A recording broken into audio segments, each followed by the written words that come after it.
And once we started doing all of that, he was able to free up some money, and he's now a homeowner. Home prices are at their highest point in 3 decades. Guess when I bought my first house? 3 decades ago. So I want to share with you some tips and things that I did to be able to make it affordable for me to buy my first home.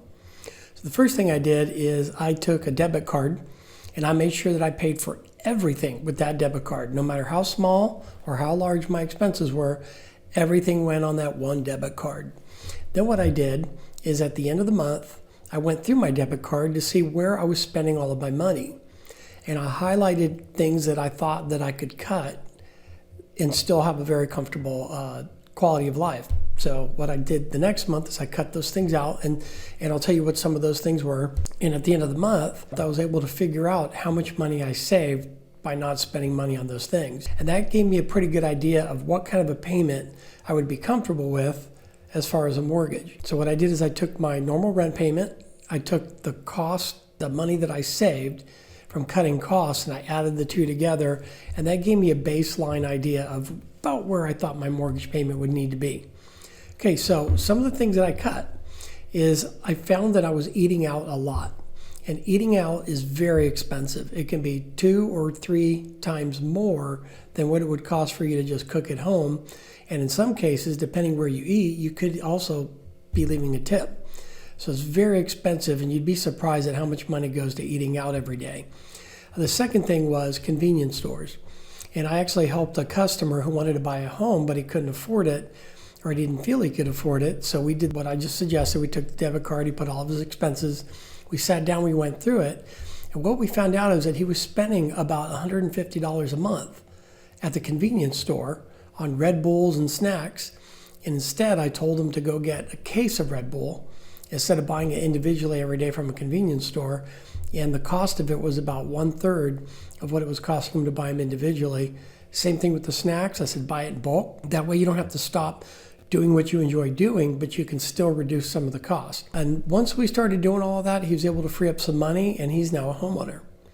So here's some tips and tricks for you once you get in a house, because a bank is going to typically approve you for a payment that's higher than what you're comfortable with. So what happens if you get approved? You buy the home, the payment's kind of high, and you feel like I don't have money for anything else. Well, some of the things you can do, first off, get a roommate if you're in that situation. Obviously, if you're married with kids, that's probably not going to be an option for you. But if you're single, that's a great option. The second thing is to get a side hustle.